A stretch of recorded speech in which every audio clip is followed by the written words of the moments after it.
Então, aí voltando, bom dia. Bom dia para todo mundo. Tem gente dando bom dia aqui. Bom dia para todo mundo. Espero que vocês gostem do que a gente vai colocar para vocês aqui. Vamos pensar assim, isso aqui é um bate-papo sobre cinema. Acredito que todo mundo, cinema e literatura, acredito que todos que estão aqui, todos e todas que estão aqui, sejam também, de certo modo, apaixonados pelas linguagens aí mencionadas e é um prazer falarmos sobre coisas que a gente gosta. E a gente tem que pensar na importância que tem, né? A importância que essas duas linguagens, que essas duas manifestações artísticas, elas têm, elas mantêm em termos de, vamos colocar assim, interação com o leitor, com o espectador, interação com quem recepciona. É algo assim realmente fundante. Fundante no sentido de inaugurar coisas dentro de nós, inaugurar sentimentos, inaugurar reflexões. Tanto um bom livro quanto um bom filme deixam marcas, né? Certa vez eu ouvi um professor falando sobre a questão do término de um romance, por exemplo, de um livro, né? Quando um romance termina, quando a gente acaba de ler, por exemplo, O Grande Sertão Veredas, que é um livro tão caro para nós aqui do norte de Minas, efetivamente o Grande Sertão começa dentro de nós. Eu não sei se vocês têm essa perspectiva. Eu sempre tenho a sensação de que estou ali tomando contato com todo aquele universo, com todas aquelas experimentações ali, né, literárias e tudo mais que o Guimarães genialmente criou. E quando a gente termina de ter acesso àquilo, é que a coisa está enraizada dentro de nós, né? Enfim, em termos de reflexão, em termos de memória, em termos de impacto. E um bom filme, né, gente? Um bom filme não é diferente. O procedimento é o mesmo. Sei lá, vou dar um exemplo aqui meio de pronto, né? Eu quando assisti pela primeira vez Star Wars, eu sou apaixonado pela saga Star Wars, eu era um garotinho quando assisti Star Wars, né? A primeira vez que eu assisti, eu sofri um impacto, eu fui arrebatado para dentro daquela história toda, e quando surgiu pela primeira vez a imagem daquele vilão todo de preto, com aquela máscara que parecia uma máscara de samurai. É claro que na época eu não pensei em nada disso.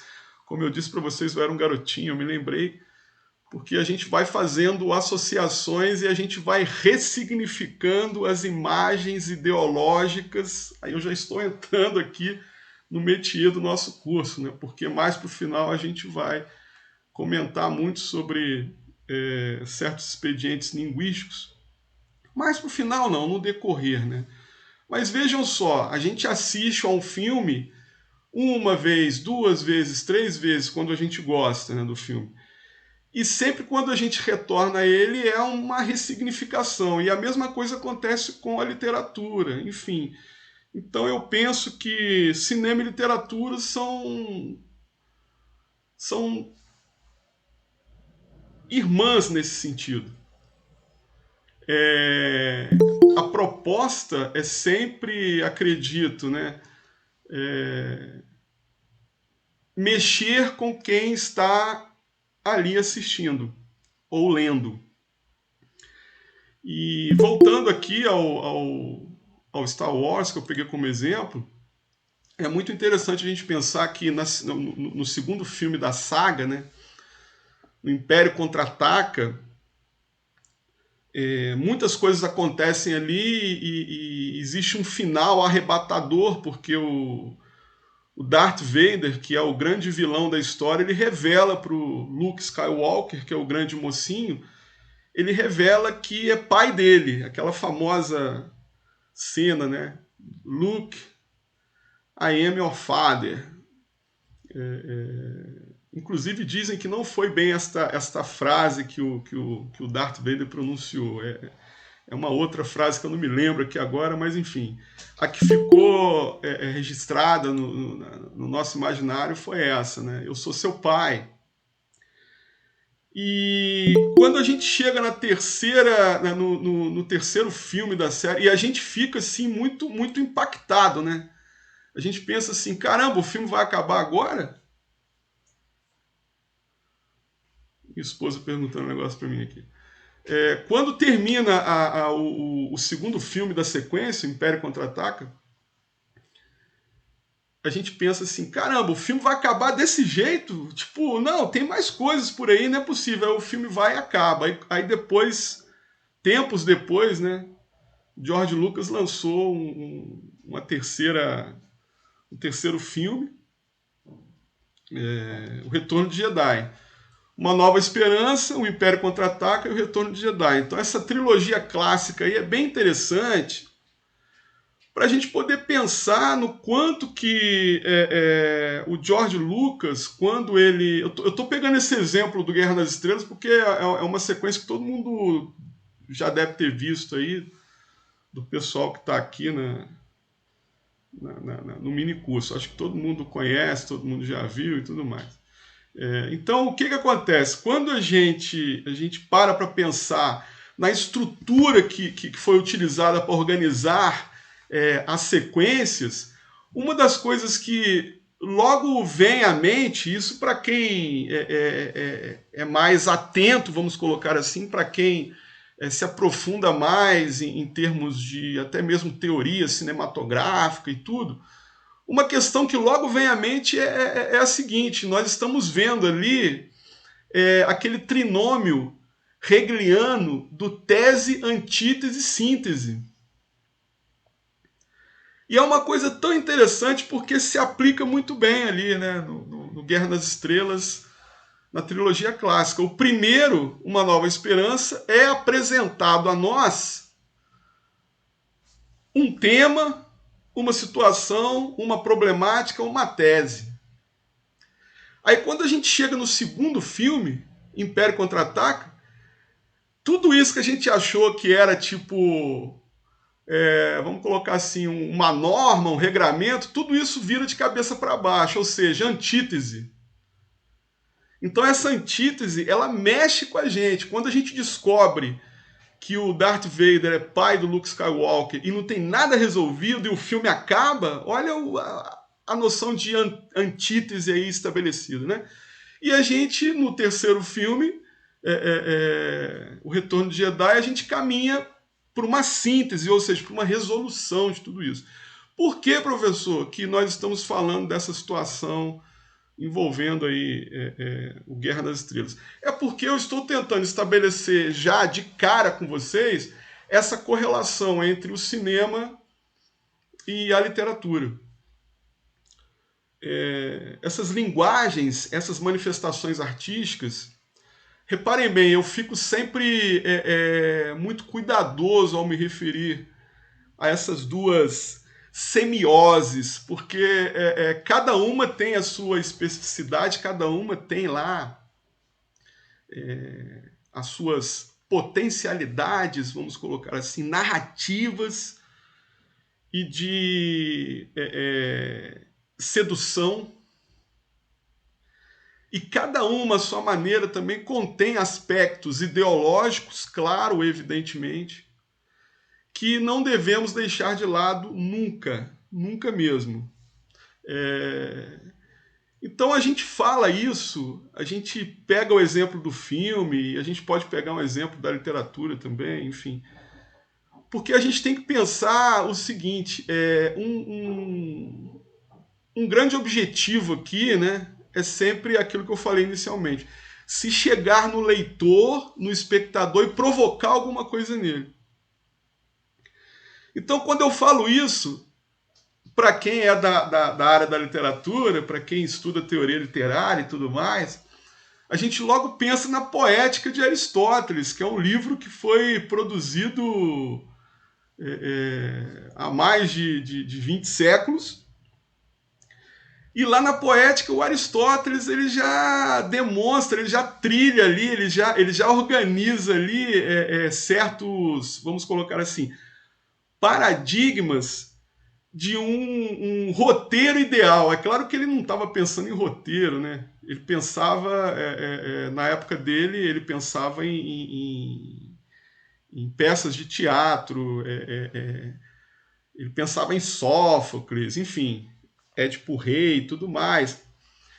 Aquela questão da catarse dentro da peça, que é um momento, digamos assim, ápice, né? Um momento de clímax ali, em que podemos assimilar aquilo e retirar um aprendizado e tudo mais. Mas ele não fica só nisso, ele fala que o Aristóteles, ele comenta que tudo que está ali naquela narrativa tem que ter um sentido, que nós temos que procurar seguir uma ideia de verossimilhança, porque senão a narrativa se empobrece e tudo mais. Então vejam vocês, essa vinculação da literatura com o cinema, do cinema com a literatura, isso já é uma coisa que estava sendo já prenunciada pelo Aristóteles. A gente pode pegar na mão do Aristóteles e caminhar tranquilamente. Inclusive, hoje uma das leituras obrigatórias nos cursos de escrita criativa para quem quer se dedicar a roteiro de cinema e tudo mais, é a Poética do Aristóteles. Eu estou falando da Poética porque eu fico pensando em estabelecer essas vinculações entre a sétima arte e a literatura.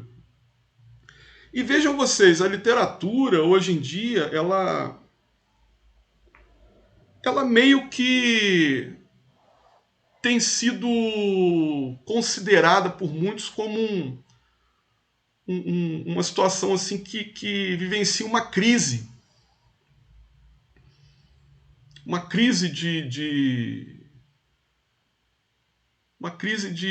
caminhos. Para onde a literatura vai?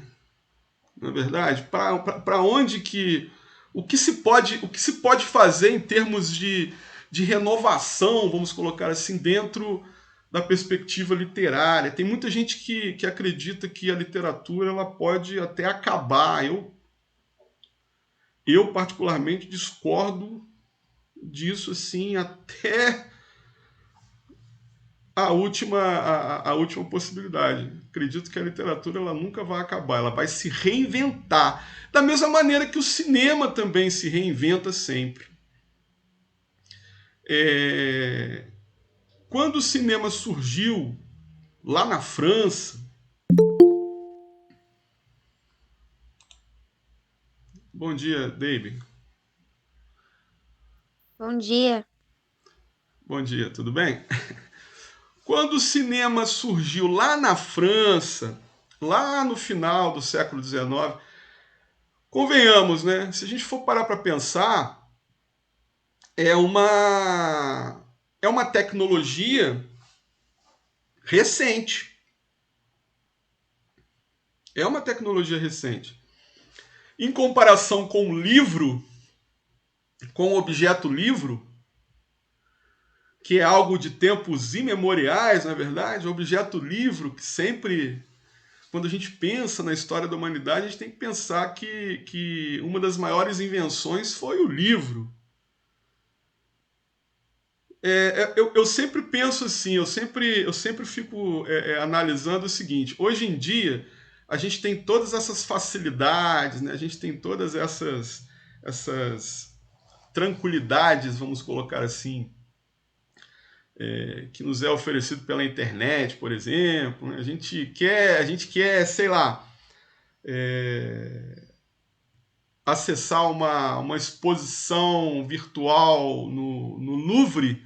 A gente entra aqui no computador, né? vamos lá para a página do Louvre, a gente consegue acessar ali imagens e tudo mais. Olha que bacana. Então, assim, a gente vive num mundo que tem muita coisa boa aí envolvendo a perspectiva da internet. A perspectiva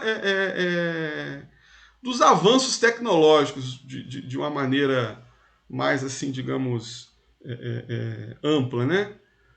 Pois bem, caramba, mas e se a gente não tivesse tanta facilidade assim? E se a gente vivesse num mundo em que essas coisas fossem mais restritas a nós? Como que a nossa percepção das coisas ela se daria? Será que a gente está deixando de valorizar a literatura por conta de todas essas facilidades de acesso que nós temos em relação a ela própria? Será que o cinema, por exemplo, quando ele surgiu, o pessoal do teatro não ficou com medo?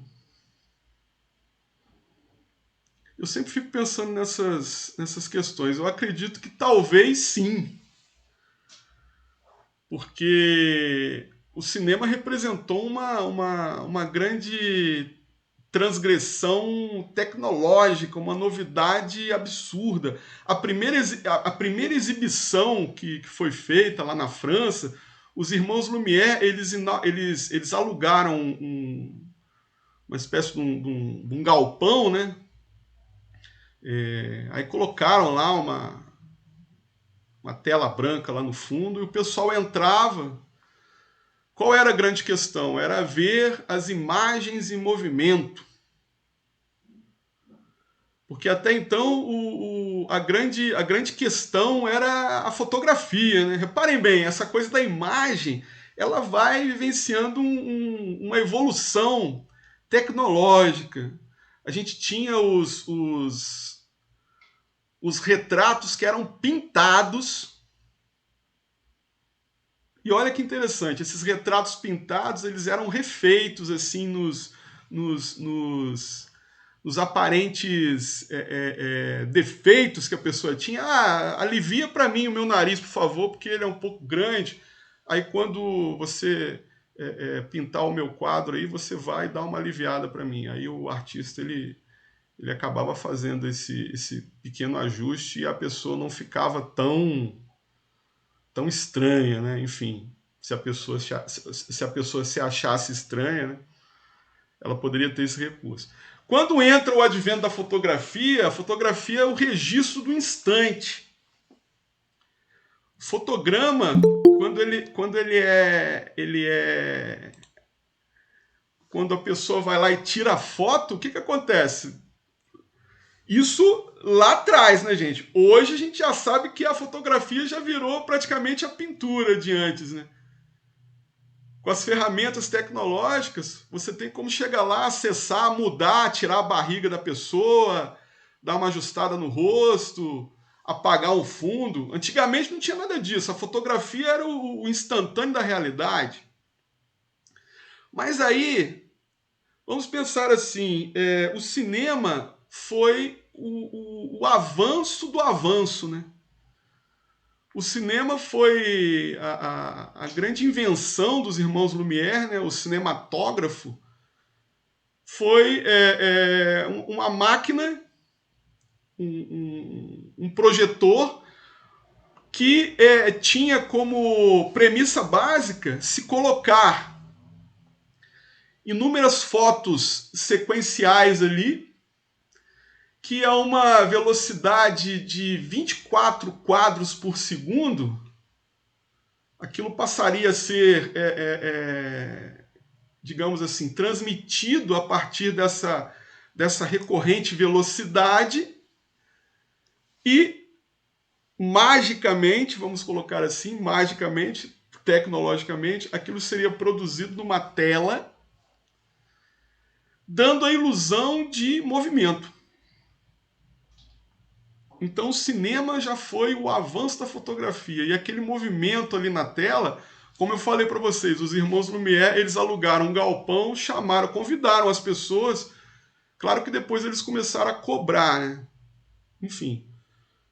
As pessoas iam até o galpão e quando eles ligavam lá o filmezinho que eles produziram, que se chamava A Chegada do Trem na Estação de Ciota. Era um trem chegando.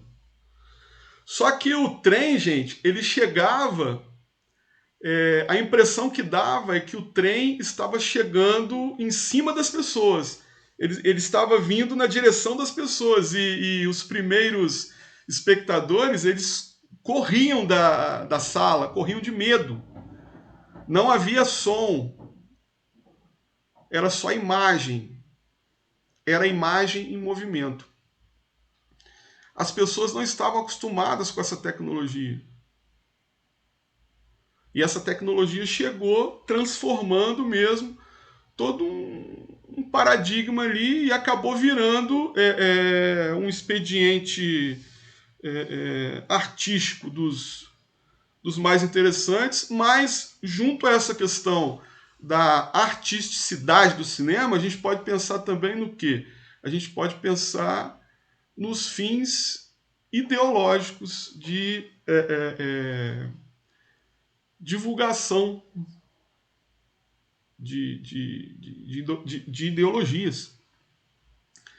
É o que acontece hoje que eu falo, mas não é exclusivamente, né, uma coisa que já vem do pós-guerra, vamos colocar assim, é o que acontece nos Estados Unidos. Eles utilizam o cinema como um aparelho ideológico de toda essa. Olha lá, o Silas está colocando. Ô, gente, vocês ficam colocando coisas aqui no chat. Vocês me desculpem, às vezes eu não consigo ler porque eu fico muito preocupado aqui com o que eu vou falar com vocês e eu me esqueço aqui, mas de vez em quando eu vou dar uma olhadinha, tá? Mas vejam só, essa perspectiva da ideologia, a gente tem sempre que pensar que ela está associada ao cinema. Claro, evidentemente, é uma linguagem. Uma linguagem, ela se associa a perspectivas ideológicas. Isso é o Bakhtin, né? O signo ideológico bakhtiniano. Mas depois a gente fala um pouco melhor sobre o Bakhtin. Mas eu estou aqui tentando configurar um cenário assim muito preambular, né, do cinema, para a gente poder refletir sobre ele, para a gente poder refletir sobre a importância dessa nova tecnologia que surgiu nesse mundo, nesse novo mundo do século XX, nesse alvorecer do século XX. O século XX começa, o cinema começa junto com o século XX e vice-versa. E tem uma curiosidade aí que é muito legal, que um dos irmãos Lumière, reza a lenda que ele disse, né? O cinema não terá fins comerciais. Ele quando ele constatou, né, a reação das pessoas lá, que se assustavam e tudo mais, ele pensou, realmente o cinema é uma invenção que não vai render muito dinheiro para a gente, não. Ele conversando com o irmão dele. Então a gente pode pensar que muitas das vezes o sujeito que inventa não é o sujeito que tem aquela visão mais alargada da coisa, em termos até comerciais, né? Porque o cinema virou o que virou, né? O cinema é uma indústria das mais milionárias, se não for a mais milionária. Quando a gente pensa em Estados Unidos, é algo assim que movimenta uma soma ultra gigantesca de dinheiro aí que a gente não consegue nem imaginar como que seja, né? Mas enfim. Aí o que acontece, pessoal? A partir de todas essas configurações históricas aí do cinema, me veio assim agora uma definição definição do cinema, porque é difícil você definir o cinema, não é verdade? Como é que a gente define o cinema? O cinema é algo tão plurissignificativo. Por exemplo, eu posso olhar aqui para Giovana, para Jéssica, para Mirelle, para o Silas, Maria Clara, enfim. Cada um vai ter uma percepção diferente do que é este cinema, do que representa este cinema. E essa definição que eu estou tentando colocar para vocês aqui, ela não é uma definição técnica. É uma definição, vamos colocar, sentimental. E essa definição sentimental, uma delas, que eu gostaria de deixar registrado aqui com vocês, é a que nos foi dada pelo Jean-Claude Carrière. Ele tem esse livro aqui, A Linguagem Secreta do Cinema. O Jean-Claude Carrière, eu descobri que ele faleceu no ano passado. Eu não sabia que ele tinha falecido ano passado. Eu descobri pela transmissão do Oscar, que tem aquele momento em que eles colocam, né, os retratinhos das pessoas que morreram. E estava lá, para minha surpresa, o Jean-Claude Carrière, que é uma das leituras mais interessantes e instigantes sobre cinema. Ele que foi um crítico cinematográfico e um crítico literário também, ou seja, ele junta as duas semioses que estamos a trabalhar aqui. E ele escreveu este livro. Este livro é de 94, a publicação original dele. E ele tem aqui uma fala que eu vou reproduzir para vocês aqui. É curtíssima, e ele diz assim: o cinema nos arrasta para fora de nós mesmos, retardando o movimento dos pulmões e do coração.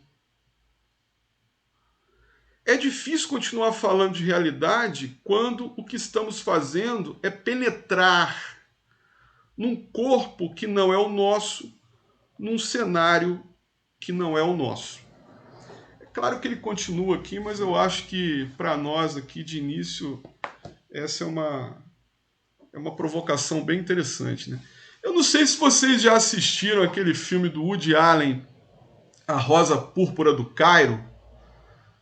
Inclusive a protagonista da história é interpretada pela Mia Farrow, né? Woody Allen e Mia Farrow é uma novela inacabável, né? Mas a grande questão que a gente tem que pensar aqui em relação ao filme, além da metalinguagem, porque na exibição do filme, né, a gente percebe que a história se passa na década de 30, lá nos Estados Unidos, ou seja, naquele período fatídico lá da crise e tudo mais, né, da crise econômica, enfim. Crise, a queda da bolsa e tudo, né? Enfim, milhares de desempregados e tudo mais. Aí o que acontece, gente? A Mia Farrow, ela faz o papel de uma moça que ela trabalha numa lanchonete, e essa lanchonete fica próxima do cinema, e ela sempre, quando ela podia, ela ia ao cinema. Aí quando ela chegava lá no cinema, acontecia com ela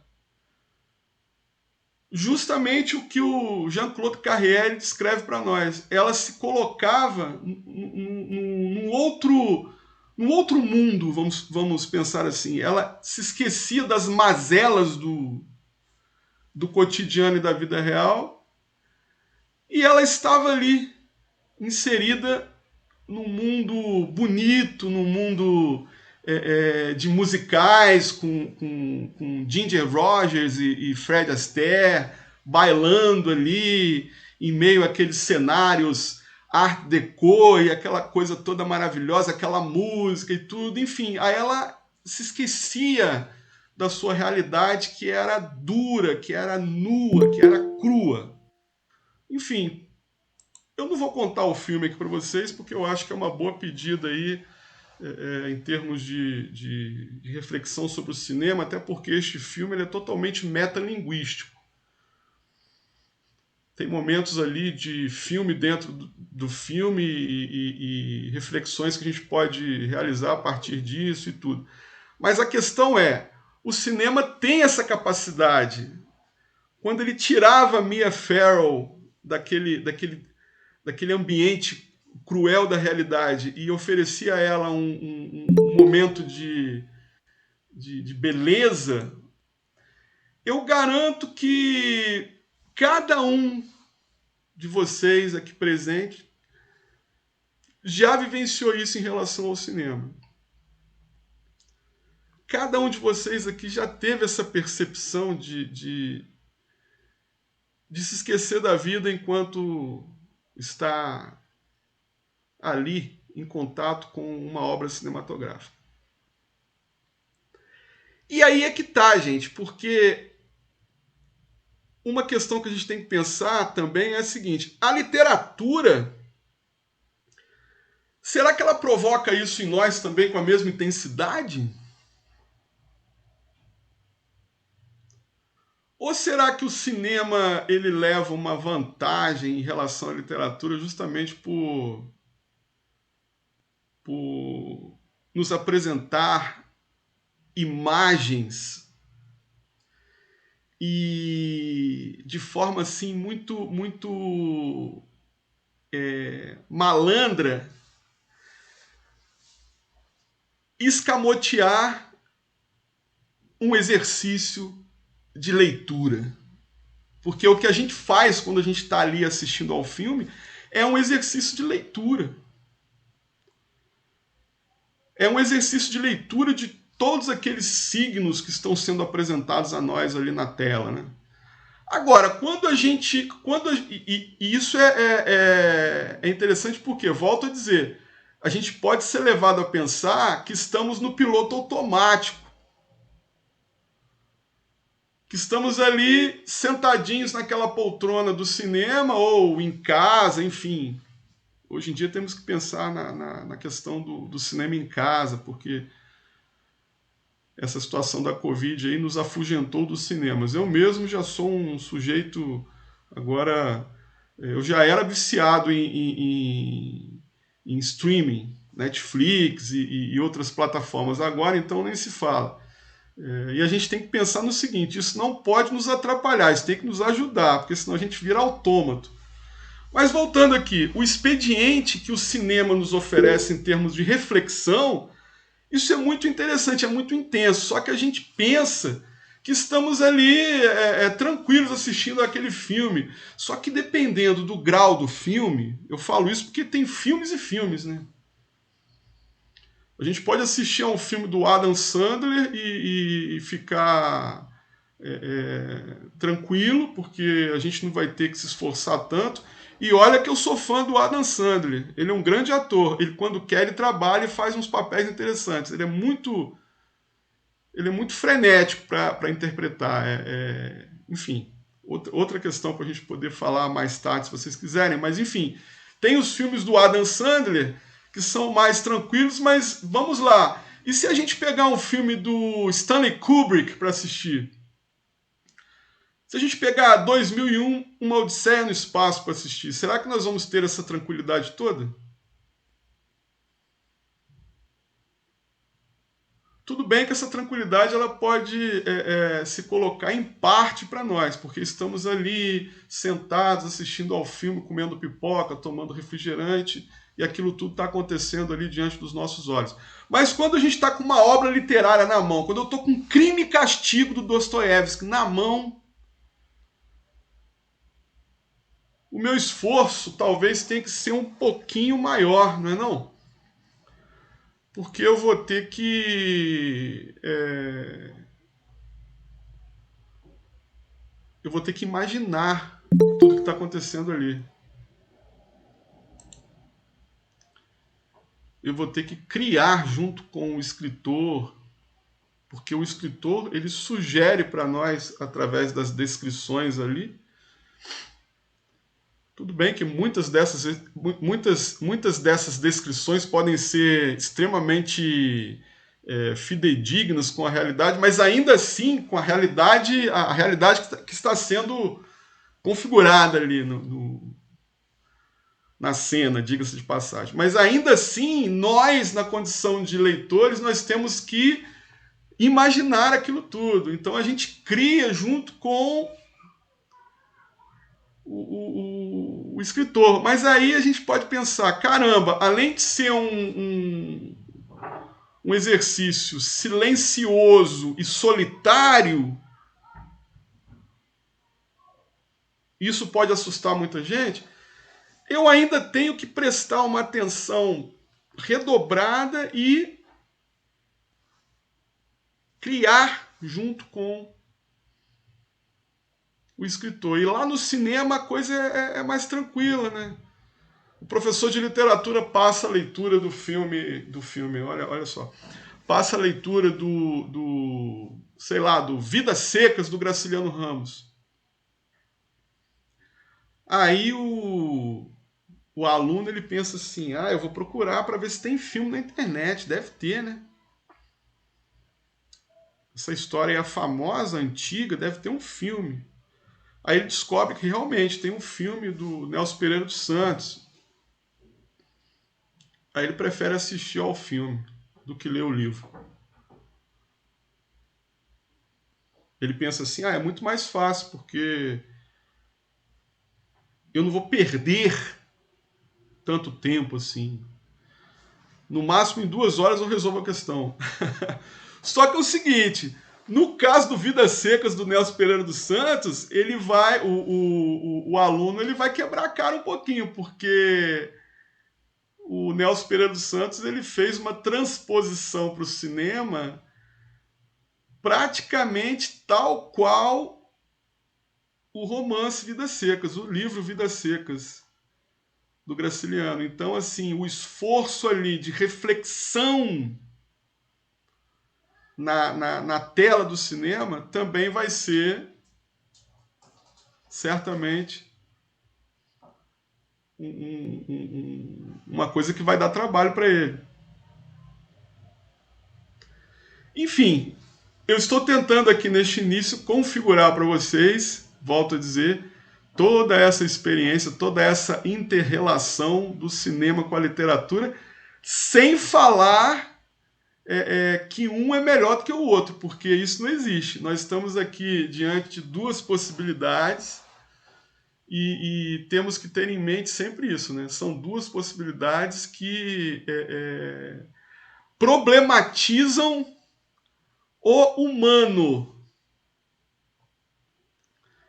Agora, a gente pode chegar numa espécie de consenso, que é o seguinte: no mais das vezes, a literatura ela pode dar um pouquinho mais de trabalho em relação ao cinema, porque a literatura ela vai exigir de nós uma atenção maior nos detalhes e um isolamento também maior, não é verdade? Porque a leitura de uma obra literária é uma experiência muito solitária, e isso é interessantíssimo da gente poder pensar. Ainda bem que é assim.